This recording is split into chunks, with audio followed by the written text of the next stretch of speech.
The John, Anik, and Kenny Florian podcast. John, Anik, and Kenny Florian. I fucking love them. I can't get enough of them. Let's hear that Boston next. Big jab there from Duffy, and Frank Mir is hurt now. Down goes Duffy, out cold. Frank Mir does it again. Rock'em sock'em robots here. Oh my goodness. Hyperbole. There are a couple of absolutely self-involved bullshit artists. Here are your hosts, John, Anik, and Kenny Florian. Oh, 310 of these things. Good to have you with us for the 310th edition of the Anik and Florian podcast. Monday, July 26th, 2021. Anyone else distracted in the best of ways by Ken Flo's red Pride t-shirt? I'm an OG fan, dude. You're an OG, period. Pride. And that's your AF dad cap. What exactly is a dad cap? I think it's this little thing on the back. It's like it's not the snapback. Yeah. I don't fucking wear dad caps, okay? I'm 43 years old. I'm a dad of 3. No, I'm glad that you are making use of the dad cap because a lot of people like the dad cap, and we have other options, obviously, at AnikFlorianPodcast.com. Did not intend to begin the show this way.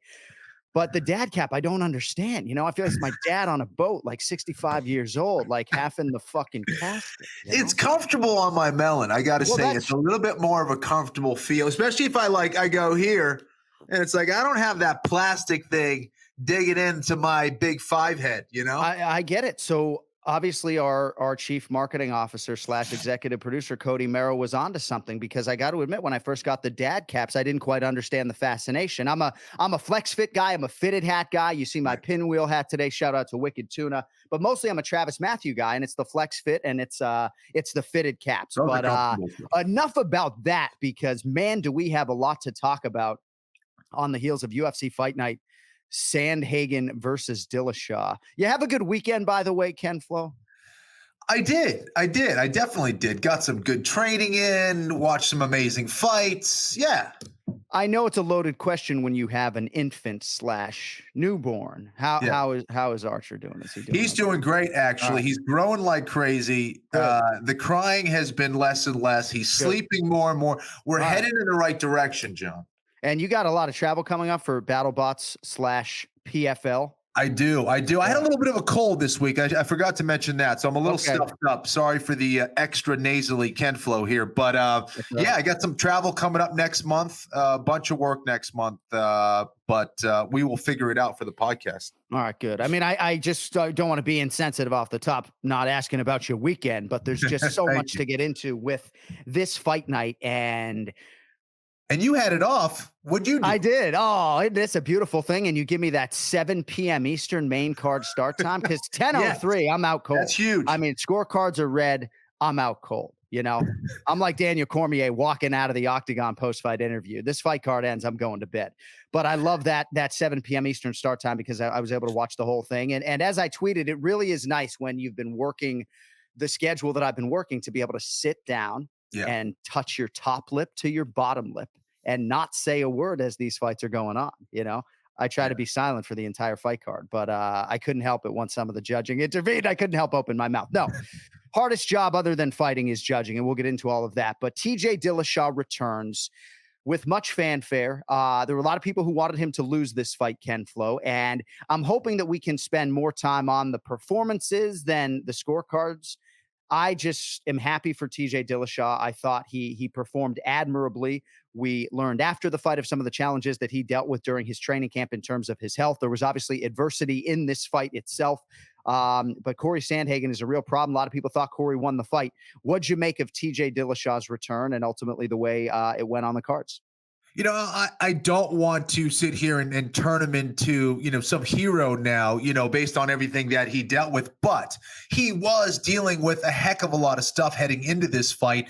Some of it, or a lot of it, right, because of his own doing. So, the questions that you get on Fight Week can really throw you off. Of course, his past failed drug test was a hot button issue. A lot of people going at him about that.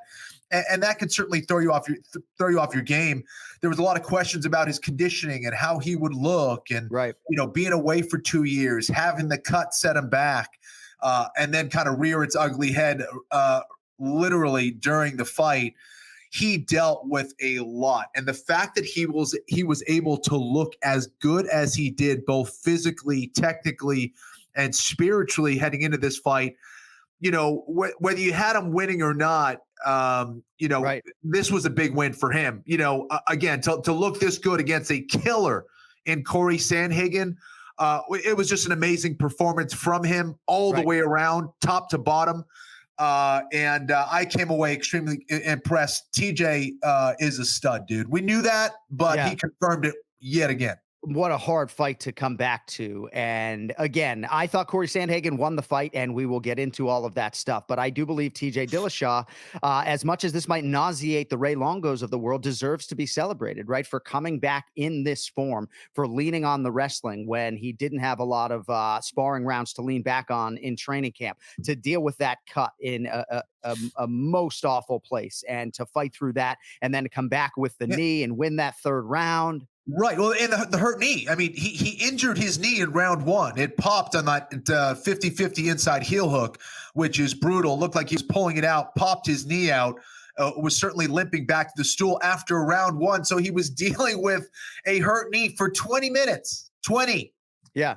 So Longo loves TJ Dillashaw in terms of his interactions with TJ, but Ray has also said publicly, and by the way, Ray Longo did have a death in the family and will not be joining us today. So please send your condolences and well wishes to at Ray Longo MMA, and we'll try to do a Longo live later in the week. But Ray has also said publicly, as much as he likes TJ, that he would be kicking that type of athlete out of his gym for using EPO. And I think there are a lot of our listeners who believe TJ should have had a lifetime ban or a 5-year ban or not come back in a title eliminator against Cory Sandhagen. I mean, all of that is history to me, and we could drag the show down with that conversation. And maybe that's the wrong way to put it, but to me, I'd rather focus on the present, which is that he is back. The promotion did give him this fight, and he performed admirably, even if when the scorecards were announced, I thought they were going to give it to the other guy. So there are a lot of differing opinions on the scorecard. Seems as though the majority opinion is that Cory Sandhagen won this fight 3 rounds to 2. I gave Cory Sandhagen rounds 2, 4, and 5. I gave TJ Dillashaw rounds 1 and 3. Do you have anything for us on that, Ken Flo? So, I have a completely different look. I try not to, I'm hearing your scorecard for the first time. I am, I tried to kind of stay off social media as much as possible and look at numbers and things like that. I had it Sandhagen 3 rounds to 2 as well. My rounds are different than yours and probably most people's. But again, I did go back and watch it a second time. So to actually try to score it. So I actually had round 1 for Cory Sandhagen, and I'll tell you why. TJ did take him down. I didn't think he was effective with his striking, in my opinion, on the ground. I thought it was Cory Sandhagen who had the near submission. Why aren't we scoring near submissions, especially ones that injure another guy? I mean, you can't argue that didn't do any damage to that knee. It compromised TJ for the rest of the fight. That, to me, is about as effective as it gets without submitting an individual. And I think, it was close on the feet, but I thought Sandhagen was a little bit sharper, on the feet when it came to the striking. I thought the grappling exchanges were the difference. So I actually squeezed that out one for Cory. So let me just say this on round 1. I have no issue with that whatsoever, bro. Like he had him in an inverted triangle for almost a minute, right? Like exactly. That was the other one. Exactly. Clear. Round 1. I had it for Sand. Anyone who had round 1, either way, no problem at all. As you would. Yeah, absolutely. Thank you for reminding me about that triangle as well. And because I thought the leg attack might have been in round 2 that compromised the knee, but I was obviously wrong on that. But either way, the goddamn inverted triangle, don't tell me, Ken Flo, that wasn't close. Absolutely. And pulling on his shorts, Yes, 100%. That is not, again, that's the same one that Jorge Masvidal got submitted with. So Cruz was all over that. Toby It's Mata. a tricky one, 100%. All right, round 2, I had for Cory Sandhagen as well. I actually thought that Sandhagen started to get it together a little bit. He was very effective on the feet, obviously. Round 3, I had for TJ. Round 4, I thought was super close as well, John. I actually had that one for TJ. I thought that, some of the things he was doing was nullifying some of the striking from Sandhagen. I thought that, later on in the round, I thought TJ was a little bit more effective. So I squeezed that one out for TJ. And then round 5 I had for Sandhagen. I think that was pretty clear for most people. But that's how I had it, dude.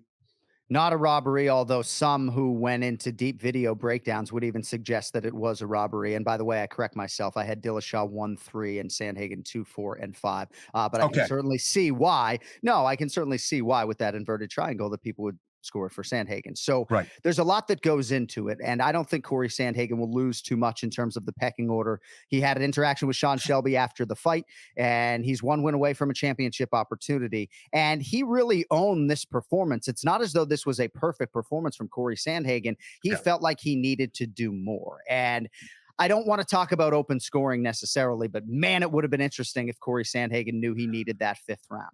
But what did you make of Cory Sandhagen's performance in terms of maybe what it left to be desired and what he could work on to make this fight or future fights more clear cut? Yeah, listen, I think that there was, first of all, on the ground, I think a lot of judges aren't going to get it so right. They're going to give it to the guy who gets on top. And I think that was kind of a little bit of his issue. He was trying to Granby roll out of some of those takedown attempts, had some success with that. In some instances did not. I thought that TJ getting around to his back didn't look great for him. Now, here's the thing. For people who are saying, that was a big deal for them, he is nullifying Sandhagen. TJ was nullifying Sandhagen, but he's not doing damage to Sandhagen. Now, Sandhagen isn't doing anything to him either, so there is that level of control that is effective. Now, does that outweigh the striking that Sandhagen did early in the round? For me, that's a no. So I think that's what people should be going back and looking at.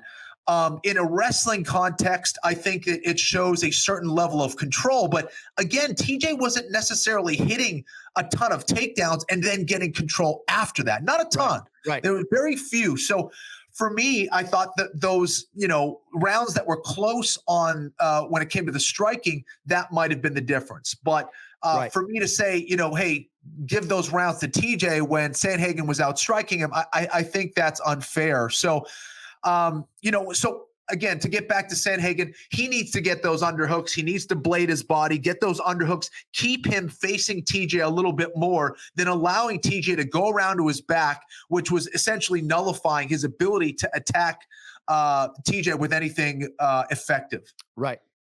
Now, in terms of aggression and octagon control, I still think a lot of our viewers and listeners don't understand that those two criteria points aren't even considered if you can determine a winner based upon the effective striking and or grappling in that round. So those don't even come into play. Right. So in a broad sense, I like when the forward moving aggressive fighter gets rewarded in a close round, but you really don't even get to that condition. And octagon control is essentially a non-issue.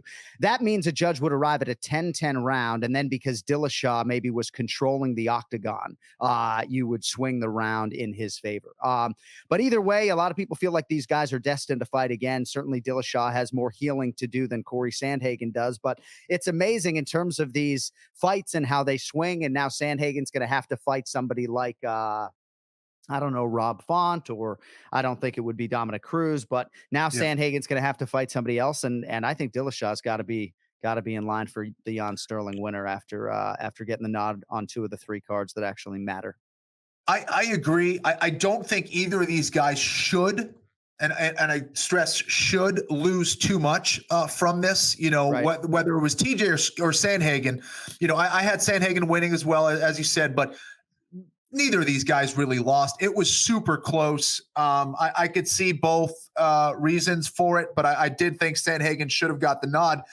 This was, I agree with Cormier, this was one of the more high-level fights I've seen in a long, long time. The techniques that were being exchanged back and forth, the drama and everything, I thought it was tremendous to watch. I learned a lot watching these guys.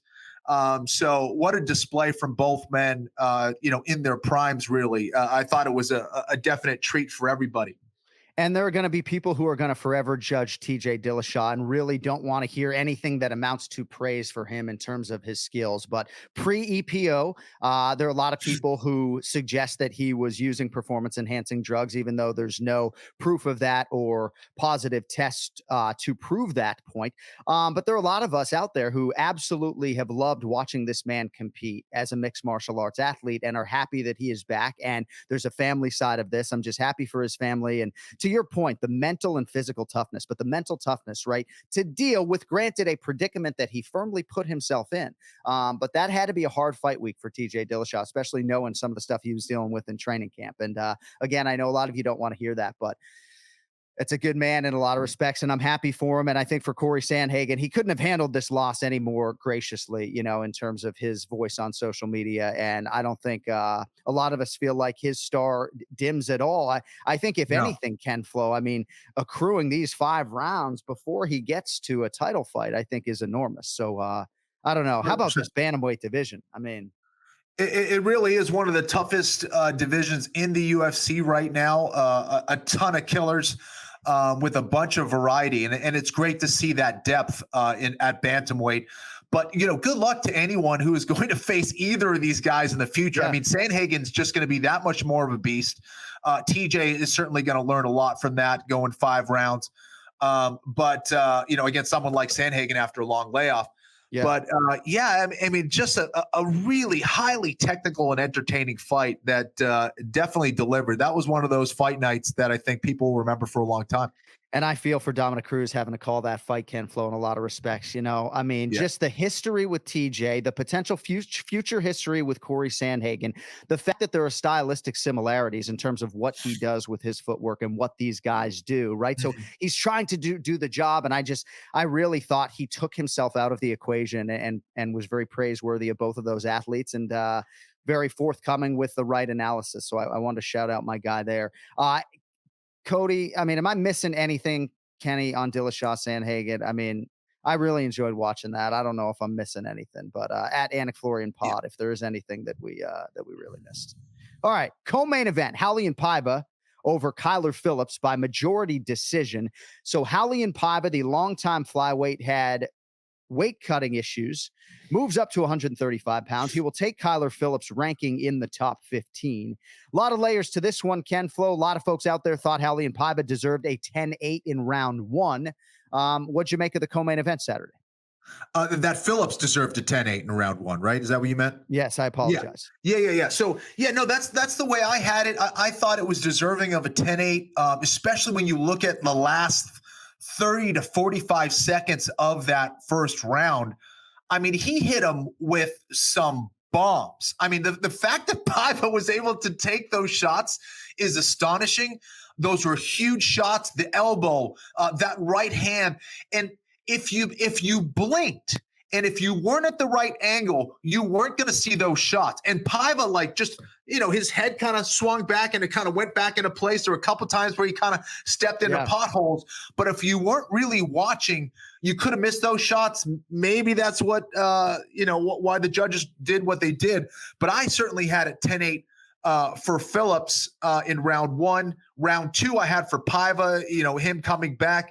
And round 3, I had for Phillips as well. I thought it was a 10-9 in round 3. I thought it was pretty clear. It was close-ish, but I thought it was going to be a clear decision for Phillips, or at least a draw. And the fact that it went Paiva's way was quite surprising to me. And again, I don't want to take away from the performance of Paiva, because it was really a gutsy and skillful performance from him.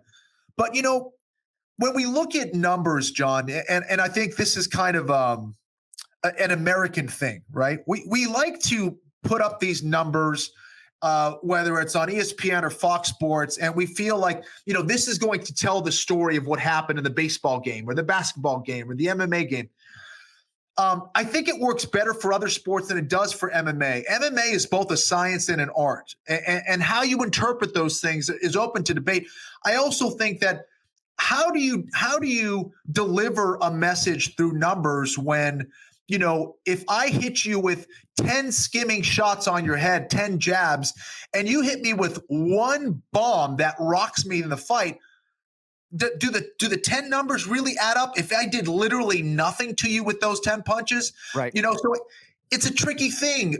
So for people, just looking at numbers, I urge you guys to look at more than that. Well, what are the effect of those punches? What are the effect of those submissions? What do they do with the position? What do they do with the takedown?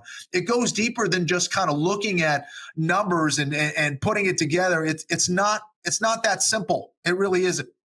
Well, and that's great advice for judges too, right? Because that is what their thought process is supposed to be, right? Yeah.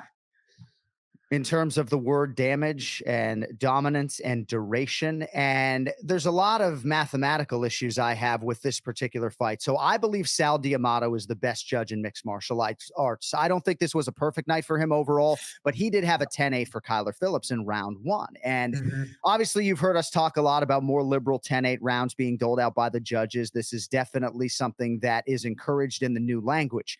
Yeah. I scored rounds 2 and 3 for Raleigh and Paiva 10-9. Okay, you and I disagree on round 3, but I think our entire listenership can agree that round 3 was close and round 1 was not. So they can't both be 10-9s, Sure. So I think that for other two judges in question, as this fight is going on, they're looking at their scorecard and they hand the fucking thing in and they know that they're not handing in an appropriate scorecard, right? Because they can't retroactively go back and give Kyler Phillips a 10-8 for round 1. But if you're writing Raleigh and Paiva a 10-9 for round 2, what Kyler Phillips did in round 1 is not mathematically equal to a 10-9, and therein lies the problem. So, yeah, I mean, and now Kyler Phillips loses his ranking, and but to me, I mean, that's just that 10-8 was really clear. And the fact that my dude Chris Lee can't write down 10-8, it's just like, what am I missing? I don't know. It's a really, really tricky thing. And there were a lot of people who thought that Paiva's corner might even throw in the towel after round 1. So clear as day 10-8 under the newish scoring language there. But I think we should acknowledge Raleigh and Paiva, as you did, just the toughness overall to stay in that fight and come back and win it. I really like him. He's a really skilled fighter. He has been through a lot of adversity, some of it self-inflicted, not unlike Dillashaw in terms of the weight cutting and things like that. But I like him. And all of a sudden, Kyler Phillips, who was all the rage going in, now has some work to do. I tell you what, you don't perform like Paiva did unless you've been to some dark places. That guy, he's an absolute killer, and I think he should be celebrated for his performance. But I don't think he won the fight. Right. Even a draw, I would have been like, It would have been much better than Paiva winning the fight. So. Yeah, again, that was just kind of confirmation for me that the judges really had an off night. And again, we talk about this all the time. It really does affect the fighters, in a lot of different ways, monetarily, ranking-wise, legacy-wise. So it's a tough one for Kyler. But I also think that Kyler's going to learn from this. He seemed a little too ramped up, and he seemed panicky at times. And I think that also helped contribute to the fact that he was giving almost momentum to Paiva, and the judges also look at that energy too, where he seemed a little rushed out there, especially in round 2, and he was gassed from round 1 from putting the beating on him. But I know I penalized Phillips on my card in round 3 for his body language. I didn't like it. No, that's the thing, right? So, it's a real thing. Yeah. He really went for it early, and I think in terms of his cardiovascular system, he paid for it later in the fight. All right. Now we get to Darren the Damage fucking Elkins. Okay.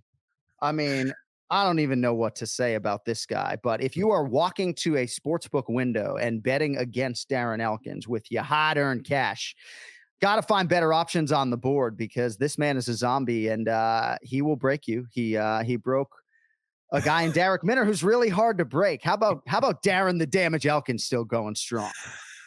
Dude, unbelievable. I was watching the fight with a buddy of mine, one of the guys I'm helping out as he starts his MMA career, and he goes, my brother's an idiot.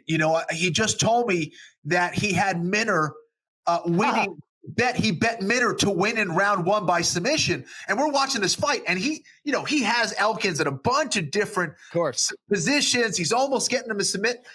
And he's like, dude, I mean, he needs to look at the tattoo. It says the damage on it. One doesn't just finish Elkins in round one. Like, Elkins is a beast, dude. Like, he is a savage. Like, that's why you train martial arts, because there's guys like Darren Elkins out there who you can hit with a hammer over the head, and he keeps walking at you. It's like, you're going to have to kill me, period. I don't even know what to say, but I do know that he has children, at least 2 of them. And it's like, that's my dad. Okay. Did you see my dad just come back against Mirsad Bektic? Did you see what he did against Derek Minner? Yeah, he bleeds, but he wins more than he loses. And I think it might've been Sean Sheehan, the great journalist, who suggested that, when we sort of campaign for Diego Sanchez to be in the Hall of Fame, like, do we got any room on that wing for Darren fucking Elkins? Right. The blood wing, the damage wing. The damage wing. Darren Elkins has our ultimate respect, so much so that when we do the 7th annual Anik and Florian podcast awards next January, there will be a new award in Darren Elkins's honor. Something having to do with his tattoo and the word damage. And you remember those pictures when he got it tattooed? It's like the barbed wire just red as hell. Yes. They're like, hey, Darren, do you want 2 sessions for this tattoo, or should we just crank it out, one layer on top of each other today? And Darren's like, what do you think? We'll do it all today. I tweeted it, but Elkins has to be like a now. Like, Elkins should replace the word comeback at this point, because Webster Merriam needs to get that in the dictionary. If you pulled off an Elkins, you pulled off like one of the most epic comebacks in history. But Elkins is the man, dude. Talk about warrior, man. It's thrown around all the time. But Elkins, it truly fits the bill, man. What a beast. Yeah. We could even do a verb, to Elkin, like you Elkin your way back into the W. Exactly. Yeah, exactly. Look at it. Look at that dude, Elkins, for the win again. Man, congratulations to Darren Elkins, who won a $50,000 performance of the night bonus. And there have been a lot of people who have buried him, and there have been times in the past where people have suggested that they don't want to see him take any more damage, no pun intended. But man, just puts in all the right work. It was a big night overall for Team Alpha Male. Macy Barber trains under that roof now. She wins by split decision over Miranda Maverick on the main card, Ken Flo. So, I don't really know what to say about this one. Seemed to be 29-28 for Miranda. I can lean into being happy for Macy Barber because I know how hard she has worked, and seeing her embrace her family was certainly a special visual. And I hate when people trot out the lazy line, don't leave it in the judge's hands. But, if Miranda Maverick knew in that 3rd round that she hadn't banked 2 rounds and there was open scoring, maybe her performance changes. What'd you make of the flyweights, kid? Yeah, listen, that was one of those where, I think I walked away to get a glass of water or something like that. And, and you hear the decision, you're like, wait, what? Wait, did they say Barber? No, that's got to be a mistake. They must have called something wrong. I had Maverick winning that one. I thought Barber did a great job. I think it was round 3 or round 2 where she won. Round 3 where Barber won, right? Yep. Yeah, sorry. So the first 2, I had for Maverick. She was in control. She was landing the better shots. I think Barber, again, kind of struggling with distance management. I thought that Maverick got off to a great start. She was controlling the fight. She was landing more shots. She was cleaner with their technique. And I thought she was dictating the pace of the fight. Round 3 came around. Barber came back, won that one. I just didn't see it. It's not like Maverick blew her away in rounds 1 and 2, but that was a mistake in my opinion. Yeah, I mean, I felt like Miranda Maverick's performance left a little bit to be desired relative to maybe where I think her flyweight ceiling is. And I thought the fight was a little bit pedestrian. So I think largely we're in agreement there. I guess I just think that it's really hard when maybe 90% of us at home feel like we can go get a Modelo brewed for those with a fighting spirit because we know the result. And then we come back and the result goes the other way. Like, I wonder, and at AnikFlorianPod, if you want to chime in, like, does this give you pause, Kenny, to bet on mixed martial arts. Cause I mean, for me, it's easy. I'm contractually prevented from doing so. You know, I bet on 11 fucking baseball games yesterday. Okay. But like, to me, if I had bet on, you know, Kyler Phillips or Miranda Maverick, like I'm not trying to bet on fucking Uriah Hall and Sean Strickland this weekend. I've had enough. Dude, there's no question about it. And this was one of those cards that literally could bury people. You know what I mean? It was just like, are you kidding me? Yeah. You know, so yeah, you know, mixed martial arts is one of those things that is extremely difficult to bet on. You see me, old Ken Flo, struggling in the prediction department this year. You know, it's tough. It really is. You never know what the hell's going to happen. There are infinite amount of factors that can determine who wins, who loses, you know, and then you throw in the equation of judges, refereeing, you know, slippery canvas. I mean, shit, it just goes on and on. I've been thinking about ways to modify our main event challenge, right? To give you the opportunity Just give me extra 30 points, dude. That's well, but to just be able to say, to give your analysis and give your breakdown and tell people how each man or woman can win, and then say, but you know what, on this one, I'm not giving you a pick because I'm not going to bet the fight and I don't fucking know, you know? So I'm trying to figure out a creative way for you not having to pick every fight, you know? Get ready though, by the way, because in about 15 minutes, you're going to be picking Roman Kopylov and Sam Alvey. So buckle up. But no, it's a tricky thing, right? Because when people ask me about Rani and Paiva versus Kyler Phillips, from a handicapping standpoint, going into that fight, it's like, dude, Kyler's last fight, who knows what version's going to come out this time? But dude, certainly can't bet against Kyler Phillips based upon his last fight. And given how tough Paiva is, I'm not in any rush to fade that guy either. So, you know, probably a layoff for me, but I think for a lot of people, throwing Kyler Phillips in a parlay had to feel pretty good that you had a 10-8 in round one, but I digress. All right. In the nature of time, I would like to get to Adrian Yanez. Performance of the night bonus win for his work over Randy Costa. Costa, very dominant with the jab in round one, Ken Flo, but it was Yanez in round two. And I think we got a new bantamweight contender. It's the Houston, Texas product, Adrian Yanez. What do you think? You know, sometimes you walk out on fight night and you just don't feel great. You don't have your you know, what, for whatever reason, you know, you can have an off night. And if you have an off night when you're supposed to fight, you know, bad things can happen, especially when you have a very talented and dangerous dude like Costa coming at you. I mean, he was firing on all cylinders. The problem was he was firing on all cylinders. He didn't slow things down. He didn't pace himself. He was landing every single thing he threw, it seemed, especially that jab. And Yanez, it just seemed like it took him a while to figure things out. And it was a simple adjustment. You know, to me, it showed a vulnerability in Yanez in some ways that, you know, he didn't have a great way of countering the jab in that fight. But his adjustment that he made was huge. And all he did was just walk forward. He's like, you know what? I'm having trouble kind of backing up and trying to counter this dude. His jab was too fast. He was coming with a lot of other techniques. He decided to lead the dance and come forward. And lo and behold, Costa didn't have the countering skills to get it done. And you compound with what he did in round one.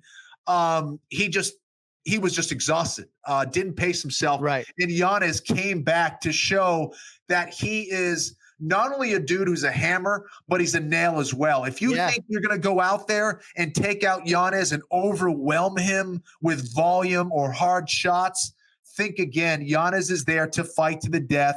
He's a cold-blooded killer, a quiet assassin who I think might be a champion one day. And just, again, this division is just insane. But Yanez is someone to watch. I would not be surprised to see him fight for the belt and even win the belt in the future. He's a stud, and he took a lot of damage, and he showed that he's got championship heart. There's no question about that. That is high praise from Ken Flo. And you're right. That top 25, forget the top 15, top 25 at 135 pounds is just loaded with young talent. In terms of Randy Costa and his failure to pace himself, your words, he's so conditioned, Ken Flo, but that doesn't necessarily mean that that you can't run into, like, I feel like he prides himself on his strength and conditioning. He works with Phil DeRue down here. He runs miles upon miles in this Florida heat that I can attest to is no picnic.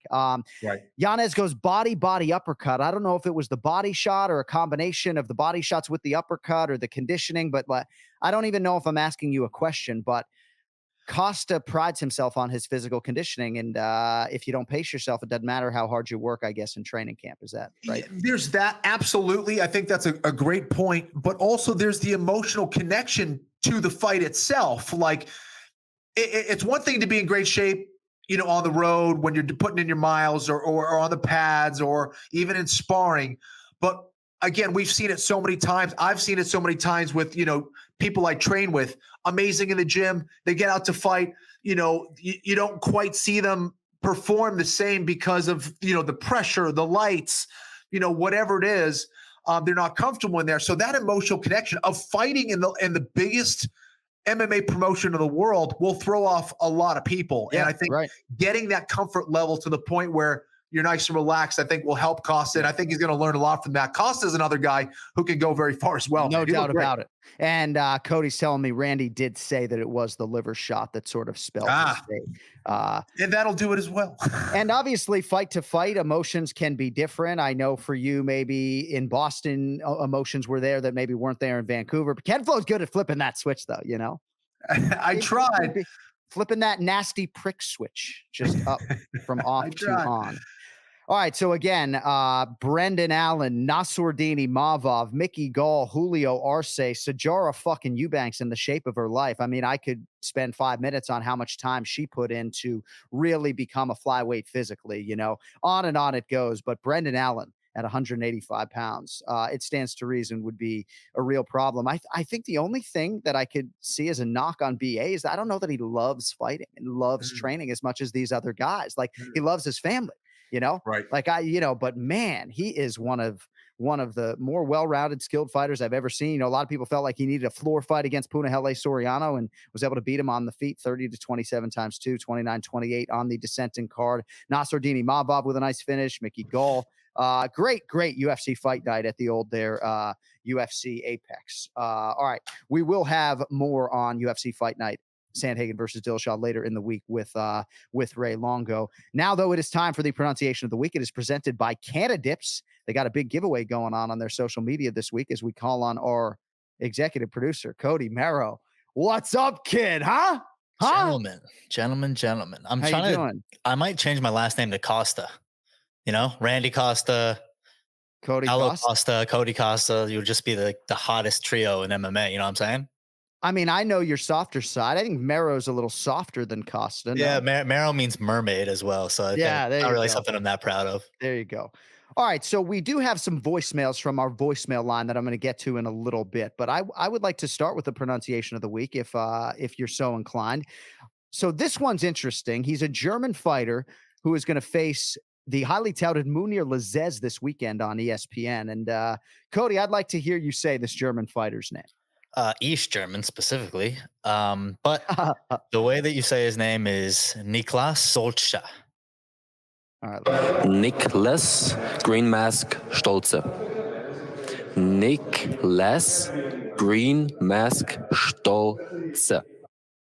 Stolze. I mean, that's a hit for me, I think I got it, baby. I mean, Kenny, that's good enough for me. Boys, ready? Mr. Gorbachev, tear down this wall. Let's go! Woo! That's how confident I was. I got a sound clip for it. So what did you say, Cody, for his first name? Right. So that's the problem. And that's why I didn't say anything. Because I thought it was Niklas. Yeah. He said like Niklas. Yeah. I was giving him more credit, maybe.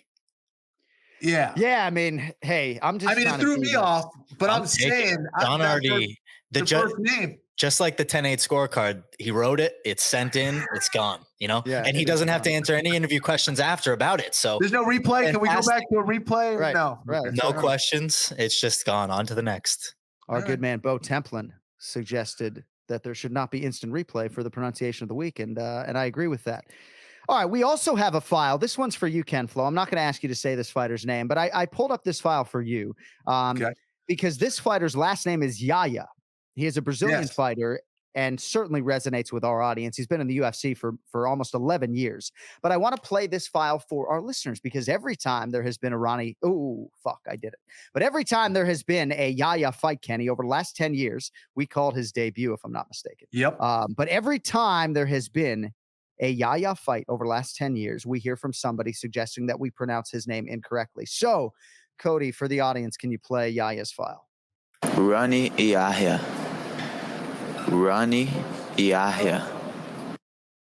He does not go by Hani. He has Americanized it. He says Rani Yahya. So that's all. Just let I mean, that's the thing. It's up to the fighter how they want to be called, how their name wants to be pronounced. It could vary from different regions of Brazil to whether they're, hey, I spend my time in the United States, I want to be Rani instead of Hani now. Right. So yeah, exactly. Like John Anik does research, in case you didn't notice, guys. So he's not just like winging it. It's all practice. It's not ability, right? I bridge the talent gap between me and everybody else with hard work. That's not true. We are going to get to a Rani Yahya fight pick later, and I just felt like we should get ahead of it with the audience and let him know that he goes by Rani and not Hani. All right, so Cody, we have some voicemails for Stiff Bottom Lip, brought to you by Canada Dips. What do you have for us on the voicemail line? By the way, 857 Ken Flo 301. This makes me feel like I'm back on 1510 The Zone, Sporting News Radio, Boston. 857 on your dial. I keep interrupting the fucking number, though, Cody. 857-301-8994 if you would like to leave us a voicemail. I expect to hear from mixed martial arts referee Jason Herzog on that voicemail line, 857-301-8994. Cody, let's hear from some of the listeners. What do you have for us this week? A lot of people upset about Diana Belbitsa's pronunciation. So that's what this voicemail is about. John, Kenny, huge fan calling from Buffalo, New York. John, I just wanted to give you a shout out for using the heavy Boston accent when my boy Billy Q won last night. Really solidified the Buffalo and Boston rivalry. Great show, guys. Hope to hear more from you guys in the future. Bye-bye. Oh, that's a nice voice right there. I thought he was going to rip you for ripping on Buffalo, dude. Right. Remember? Yeah, I know. You said that begs the question. Are you guys ranch or blue cheese guys? Ranch or blue cheese? Ranch or blue cheese. That Buffalo, New York, when I said it on the call, I didn't plan to say that. Hey, by the way, on the breastfeeding front, on the nursing children while still competing in mixed martial arts front, got a nice message from Misha Tate last week about. Did you? Good. Yeah, she certainly did not have a problem with me mentioning that. Misha's cool as hell, man. She's a total inspiration. So I really think it's amazing that a woman would be breastfeeding on the day that she would be beating up another woman in an octagon. I think that's really also cool. People, it like makes people uncomfortable. Like, like even other women and men, like it's like that's what they've been doing since the beginning, guys. It's a boob. Right. Right. Well, and my wife will be the first one in line to give me shit or be like, ooh, I went on social media. Like, what'd you do this time? But she was like, no, women are full of pride who have done it, and husbands who have witnessed it and the toll it takes. So that's where I come at it from. Right. However off-putting to the mass audience. Cody, what else do you have for us? Well, so I think Kenny would break the internet if he got like the fake boob, like Ben Stiller. And he like took a picture like that, for the stunning resemblance. Yeah. Just jokes. You can milk anything with nipples, Cody. All right, Cody, what else you have? So last one, then I'll get on out of here. All right. Hey, John, Kenny, Longo, the beauty behind the scenes, Cody. Listen, this is Craig here. What do we think about the judging last night? As a bettor, it's a little bit frustrating, but I'm more frustrated for the fighters. Just, love you guys. Keep on doing you. Yeah, it's a hard thing, and we spend a lot of time on it, Ken Flo, because the lazy take that is, don't leave it in the judge's hands is becoming a little bit more relevant in 2021, right? When a fighter like Miranda Maverick goes back to training and thinking, man, maybe I should watch some Ken Flo footage and start mixing in some more elbows because those cut people, and then doctors get involved, right? I mean, but you do have to adjust with the times in any walk of life. And we seem to be in an era right now where the public and the athletes are disagreeing with a lot of the scorecards that are being handed out. So I don't know if it affects change with the fighters, but yeah, we all feel awful for the athletes when they think they win and half their money doesn't come in the check, No question about it. The other thing that's throwing people off is that when you see hundreds or thousands or tens, whatever it is, however long you've been a fan of mixed martial arts in the UFC, and you see how they typically score a fight and you see something completely different, it's going to be a head scratcher. And I think that's what's throwing people off. And for fighters as well, it's like, yeah, do you want to go out and try to finish guys? Absolutely. You're facing another elite mixed martial artist. They trains for this stuff. So you're not just going to go out there and finish everybody you fight, okay? These are tough things to do. Yeah. So even for them, being like, hey, I thought I did enough based on what I've seen from MMA judging to win the fight. I should win the fight. And then when they don't, they're like, what? Well, you know so what when Kenny Florian – go ahead, Cody. It affects my change. And I know it affected Kenny and Ian's change. Yeah. So when Kenny Florian, thank you, Cody, made his UFC featherweight debut in Vancouver, it was June of 2011. He beat Diego Nunes on my card 2-1. He did get clipped a little bit in round 3, if memory serves. Yes, but basically, if Kenny beat Diego Nunes, in all likelihood, he was going to get a UFC featherweight title shot against Jose Aldo a few months later.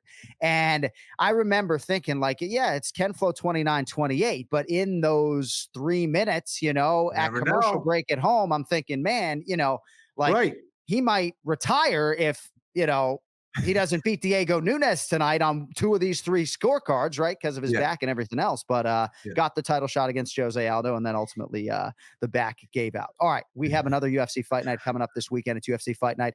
Hall versus Strickland. Today's main event challenge is brought to you by OddsShark, your source for the latest odds from leading authorities, expert editorial content, and detailed matchup picks with expert in-depth analysis for each game. Their free statistics, numbers, and trends will help you make the sharp picks on game day. I'm telling you, head over to OddsShark and start playing like a shark today. That is oddshark.com. Don't forget the second S. All right, let's make some picks. It's the main event challenge. Anik. The time is most definitely now. Florian. I finish fights. I'm going to do everything possible to win. The main event challenge. The John Anik and Kenny Florian podcast. So we welcome in Ian Parker on social media. He is at Ian Parker MMA. We just had a spirited conversation off the air, and maybe Cody's bringing some of that into the show in post. I really don't know. He's the executive producer. I am not. But both of you guys went like 1-6, and we don't even need to get into it because there were a lot of issues with the judging. And Ian, we got into some things earlier. Here's one thing that I'm going to do for our Anik and Florian podcast listeners. I'm not going to say it's going to help, right? I've had conversations in the past with Sal D'Amato and Chris Lee and other judges. I am going to seek out Sal D'Amato on behalf of this program and mixed martial arts fans around the world. And I am going to go through some scorecards from this particular evening and talk a little bit with him about that and with some of the 10-8s and see if he'll be willing to sit down with me on or off the record, because I've had a lot of people ask me to do this, and I don't really know how to affect change. But Ian, like Kenny was saying earlier, like with Maverick and Barber, like he's literally going to take a piss. And like, if he didn't get back in time, he would continue watching the card and just assume that Miranda had won. I know I just like, look, I don't even know how to like word this.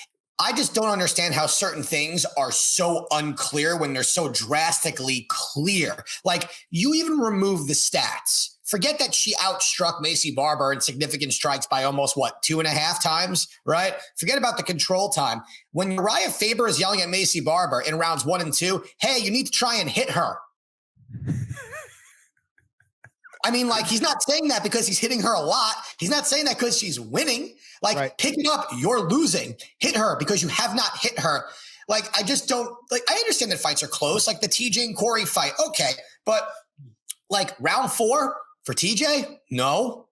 Like, no. Macy Barber, like the Macy Barber, like – and then we always hear about this, like, oh, late takedowns at the end. All right. Some random Maverick was winning round 2, had the late takedown, poured it on. How does she lose that round? Are they really going to the bathroom during this? Are they using your piss rocket thing underneath and doing this? Are they texting Kenny during the fights and looking down? I have no idea what's going on. It's actually right here. I had a feeling. That's what I'm saying. You don't take breaks. You pee during the podcast. I get it. They should really rebrand that, John. I mean, they should take the H off. Take the H out. Somebody actually did when I posted this on social media. If you do happen to watch this show and not just listen, I am showing my disposable personal urinal bag with Lixorb super absorbent pouch. So you can piss right down your leg while you're calling fights. Yeah, But which yeah, is probably Ian- which is probably what they do. Otherwise, I just don't understand how else it could be what it is. Here's the thing, right? And these are my contemporaries, right? I share UFC shuttles from the goddamn host hotel with these referees, okay? But I will just say in no uncertain terms that it is fucking mind-numbing that 2 of the 3 scorecards that matter had round 2 for Macy Barber over Miranda Maverick, you know? And again, like Ken Flo and I and Ian too, we're going to start trotting our children out, you know? You know what? New segment, Cody, you know? We're going to have Riley fucking Anik scoring fights. She's 9. You know, and she'll be aligned with you, Ian, you know? So, but I mean, but like, I'll give you an example, right? I know people, friends of mine that have started watching this sport because they've seen me now on here and other things. And like, I will get like, even on Twitter, people will be like, how is this possible? You know, it's not even on the betting side of it. These careers, this is the only sport. Well, outside of boxing, but the show win rate is not very large for someone like Miranda Maverick. Like this is someone who, if they said, all right, we're paying you, and I'm not going to get into fighter pay, like I'm definitely not going that way. But like if she came into the UFC the way people go into the NFL, like the backup placeholder is making 600,000. Like had I known that, I would have learned how to hold the ball way better, right? You get paid like insane. But like someone like Miranda Maverick, who's in school doing all this, is probably now a fallback, loses a ton of money, probably makes next to nothing off this because of 2 people that probably were not watching as they should, I guess. I mean, how else do you explain that? Like, John, if this shit was close, I wouldn't be talking. It's too close. It's well, right. Too and if she's making 30 and 30, she goes home with 30 instead of 60 net fucking 17 or whatever. Minus taxes, minus your coaching fees, but minus your. Thing. If I'm a fighter, I'm screaming from the rooftops, give me open scoring. You know, let me know after round 2 that the judges took a piss during round 2 and that as such, I'm not winning. But that does, but to be fair though, that helps, but that's only like, it's not helping the problem of bad judging. You know what I mean? It's just like, Bingo. Yes, that helps, but it's like the judges should be able to do their jobs. That's like stopping John, the bleeding. how do you, like, help, you know what I mean? I How agree do you with feel? you, but but I'm saying, like, how do you, if you're Miranda Maverick and you're going into that 3rd round and now all of a sudden you're down 2-0, you're down 2-0. She's not, but that changes the way she fights now because that's not, and she shouldn't have to be forced to her back against the wall when she's clearly winning. What Kenny and I are trying to say, and I know you're saying this, is that how has I know this is not Dana White. People that blame the UFC and Dana White for this, like just, you got to do your research. It has nothing to do with him. It's the athletic commission of the state. But how does the athletic commission not fine people like the referees in the NFL? I think Cody brought this up. He did. They get fined, right? Referees get like there has to be some sort of repercussions. There has to be some sort of anything, because if you are blowing people's careers in the NFL. If you make a bad call, it affects the whole team. These guys come back the next week. They're still making millions endorsements. Miranda Maverick, to the casual fan, people are like, all right, so we'll just see the next person, you know? Yeah, it's hard. And you're wise to acknowledge that it is not the UFC, right? Let's say Dana White wanted to get Verdict MMA and use the global scorecard to determine winners of fights. It's not his jurisdiction. It's under the Nevada State Athletic Commission. That wouldn't fly. But yes, we've had long conversations about 5 or 7 judges versus 3. I do believe if you were to poll a group of 1,000 qualified MMA minds, former UFC fighters who are agendaless or whatever that pool was, more often than not, we would get the accurate winner more than the 3 scorecards that we are employing. But I don't know. But John, I wouldn't even do UFC fighters because I think you're going to have some bias at that point too. Too many teammates. Agendaless. Well, yeah, agendaless. Yeah, but anyway, there's a lot of issues with it. And I understand podcast though. And Kenny, I understand the counter argument to open scoring, and Ian as well. Like, I totally understand that it effectively changes the sport. So I'm not, are you texting? I start talking, this guy's fucking texting. I'm just saying, I understand the arguments against open scoring, that that's what I do. I call everybody out, you know, and people have varying degrees of sensitivity. Notice how Longo is starting to call me out on the show. It's like, anybody can call me out anytime. You know, I would not do that. It's your show. I would never do that. It's your show. My show. That's the thing. It's like Cody has said to me privately, like, I wish these guys would fucking knock your balls around the way you bust their chops, you know, because he thinks it would help the show. So have at it. I'm an easy target. Just ask my children, you know, they're like, dude, look at your eyebrows. Like, your eyebrows going to be 1 by the time you wake up tomorrow. Well, to be fair, you wear your hat like I did in college. So I can't even see your eyes. I know. That's because I'm stoned this morning. All right. Shocker. At middleweight, guys, Roman Kopylov -250 versus Sam Alvey +200. Ken Flo wanted to make a pick on this fight because it is Sam Alvey's 50th pro MMA contest, and we wanted to acknowledge as much. So Kopylov 8-1. He's 0-1 in the UFC. He's had 4 fights canceled in the UFC. Alvey on the other side, of course, Sean Strickland's teammate Ian. Last win came by split decision over John Vellante in 2018, but he has been competitive at times in recent outings. What do you think of Alvey here as the 2-1 or so dog against Kopylov? I can't take Alvey here. Unfortunately, his style is his style. It's go hard or go home, hit a home run or not. The question is, can he pull a Darren Elkins almost? That's who I compare him to. Can he weather the storm, take the damage, and outlast the other guy and get them tired, almost rope-a-dope? Because what Elkins does, he literally is like, listen, you can do 10-6 me in the first round. I'm going to win rounds 2 or 3 because you're going to gas out trying. I just don't see Kopylov doing that, so I'm going to go with him here. I may need to get a Darren Elkins autograph, Kenny. I don't even collect autographs. I have a Ken Flo autograph right over there, but I don't have autographs. I don't seek autographs. I want a Darren Elkins autograph. Like, I need him to sign a picture of himself just covered in blood. Ken Flo, what do you have for us on Smiling Sam Alvey and Roman Kopylov? Yeah, man. Listen, I agree with Ian. I think that, and Alvey in some ways is most dangerous when he's kind of rope-a-doping to a certain extent. He'll back himself up against the cage, kind of look like he's not doing anything, and he'll try to crack you on the way in. And if Kopylov, did his homework, which he should have, he's got to be most careful as he backs him up against the cage. But yeah, I do think Kopylov, has a lot of advantages in this fight. I think he's the fresher guy, certainly. Big fan of Sam Alvey, but I think Kopylov takes the win here. It seemed as though at one point Sam Alvey thought he was the co-main event. I know this fight card in terms of the bout order has been moved around a little bit, but that is not the co-main. That's another heavyweight fight, which we will get to in a minute. Want to get to this one, though, fellas, between Kang -140 and Rani Yahya, who is +120. So Kenny may remember this. We called Kyung Kang's UFC debut. It was March of 2013, Saitama, Japan. I missed my flight to Tokyo. Ken Flo had to MC the weigh-in. But I remember Sean Shelby in our fighter meeting talking about Kyung Kang all the way back when. And now he's got more momentum than he's ever had in the UFC, Kenny. He's won 3 in a row. All of those wins in 2019. Hasn't competed in this COVID-19 climate. So what do you think about Kyung Kang here ending an 18-month layoff against the well-traveled Rani Yahya? Listen, I think he's a tough kid. I think he has had some close fights in the UFC. I think that I don't know, though, if he has the skills to get out of the round if Ronnie's able to take him down. I think Ronnie has a lot of firepower on the ground. He's very aggressive, especially in regards to taking the back and attacking guillotines and things. We don't see Ronnie that consistently. We don't see him on a regular basis, it seems, these days. But I like his chances here. He's a slight underdog. I'm going to go with Yahya. Rani Yahya has been on the roster for more than 10 years. UFC debut was January 2011, a win over the legend Mike Brown. One of his 12 UFC wins. That is as many as Kenny Florian, by the way. 12 UFC wins. Ken Flo's winning percentage a little bit better, but hey, All right, what do you got?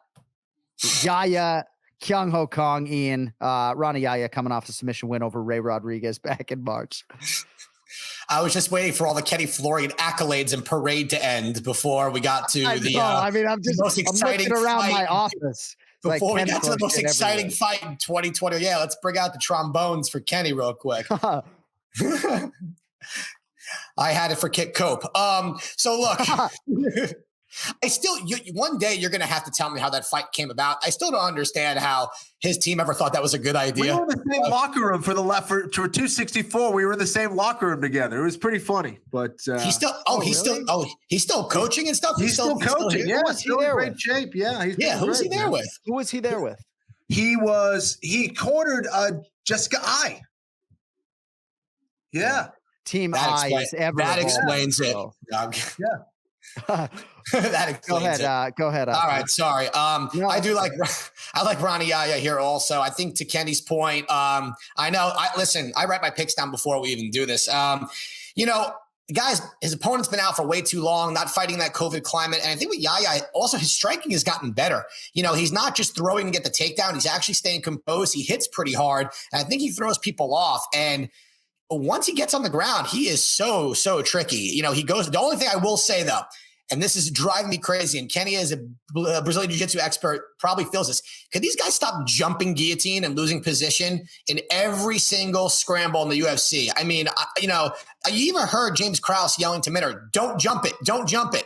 He jumped it, he lost. Yeah. Stop jumping the guillotine. Right. If it's in the first 30 seconds when you're dry as a bone, fine. But like when you're sweaty, even like the slightest bit, stop. Especially with the arm in, man. It's hard to finish. So yeah. Oh man. I mean, I wasn't gonna say that. You made me sound smarter there. But yeah, no, totally. With the arm in. I'm going Ronnie Yahya.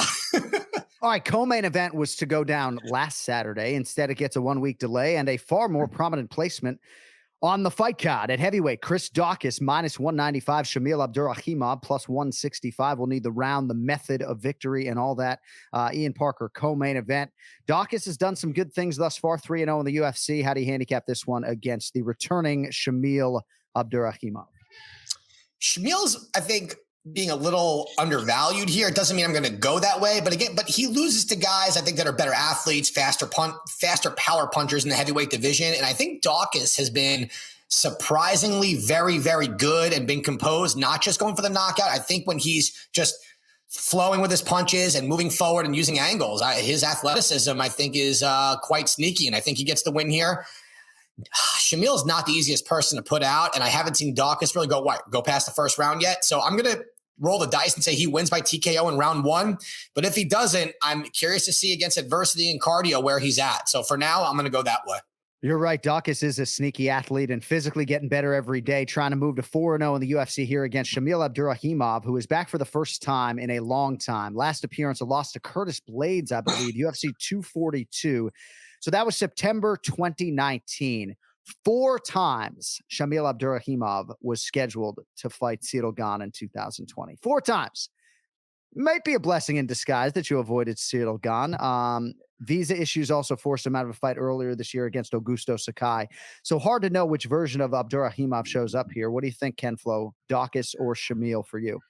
Oh man, Shamil's got a great name. I love Shamil Abdurakhimov. Great name. However, I do think that he doesn't quite have those finishing skills, and I think that's one thing that is kind of preventing me from picking him as an underdog. I think Chris Daukaus has a lot of firepower. He's very aggressive. He's going to bring the fight to Abdurakhimov. I don't think Abdurakhimov has, the takedown game or, a dangerous striking game that's going to prevent Daukaus from just coming forward and taking advantage of him. So I like Daukaus here. I'll take him by decision. Chris Daukaus, not to be confused with Kyle Daukaus by decision, the pick to click for Ken Flo. All right, main event, a middleweight, first UFC headlining spot for Sean Strickland, deservedly so. He's the -220 favorite against Uriah Hall. I mean, deservedly so that he's getting the main event, not necessarily that he's getting this type of respect from Las Vegas. I'm going to be non-committal there. Uriah Hall, though, +180. Hall, number 8 in the world. He has won 4 in a row to vault into contention. Strickland's also won 4 in a row, Ian, and he's 23-3. I just think an underappreciated UFC athlete, Sean Strickland, 20 fights over 500, trying to move into the top 10 with a win here. IP, who wins the UFC Fight Night main event? If I could only tell the future, that easy, right? Here's my questionable thing with Sean Strickland. So his fight style used to be a lot different. He used to be more in the clinch, used to use his wrestling a lot more. Now he's getting very comfortable with his striking, but he seems to be like just too comfortable that he's walking forward, that nobody can hurt him since that Brendan Allen fight. He literally just walks forward. He talks trash, which is cool. He's this new, mean, tough guy, and I believe in him. I think he's great. But against someone, Uriah Hall, who has all the tools, especially in the stand-up game, to be one of the better strikers, if not the top 2 or 3 in that division, this, to me, it comes down to what Uriah Hall are we going to see. Mentally, he's his own worst enemy. And that's been the reason why he's never reached the top of the mountain, why he hasn't fought for even a title contender spot. When he gets there, he just shuts down. With the Anderson Silva fight, he was not really fighting his style until the end where he finally loosened up. And against Sean Strickland, he's not going to have a lot of time to get over his doubts, and not be confident. However, I think the style plays in his favor. Doesn't have to worry about the takedowns. This guy's going to walk straight forward at him, and Uriah can move around and take angles. I think the value's on Uriah Hall. I don't think Strickland has fought anyone at this level yet. It doesn't mean Strickland can't win. He's tough. But if he doesn't mix in that wrestling where Hall obviously will be at a disadvantage and it's just a kickboxing fight, you got to give me Uriah Hall at those odds. I'll take Uriah Hall by decision. Uriah Hall, the captain of Fortis MMA by decision, plus 180 for Ian Parker. All right, Ken Flo. I love this main event. I'll be sitting on my couch watching, eating fucking popcorn. Who wins it? Listen, I agree with a lot of what you guys said. Sean Strickland, very tough dude, has a lot of momentum now.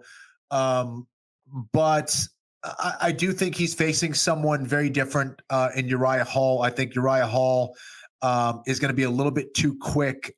I think that Sean, even if he decides to switch things up, which I do think he should at least, and look for takedowns in this fight, even then, I don't know if his takedowns are that dominant where he can repeatedly do that over the course of 5 rounds and not get caught by Uriah Hall. I think Uriah is going to be very dangerous in this fight, especially early, first 10 to 15 minutes. I think Sean really needs to be careful, especially when he comes forward like he does. I think that's when Uriah can really catch you with a spinning back kick or a cross coming forward.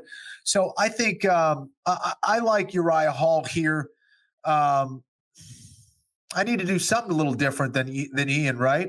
Let's go with the finish. Let's go with a round 1 finish. Round TKO. 1 TKO for Uriah Hall, the way Ken Flo sees it this weekend. John, I'm going to put this out there. If Uriah Hall finishes Sean Strickland the first round, you give Kenny double the points of what it's worth.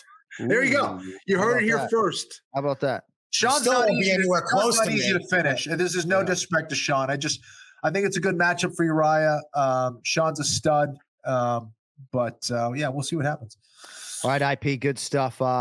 We look forward to talking to you next week, obviously in advance of the monster that is UFC, 265? Does that sound right? Sounds right. All right, buddy. Have a great week. We'll talk to you in less than 7 days, kid. See you guys. Music. There Later. he is. Ian Parker, the Duck, with us for the main event challenge.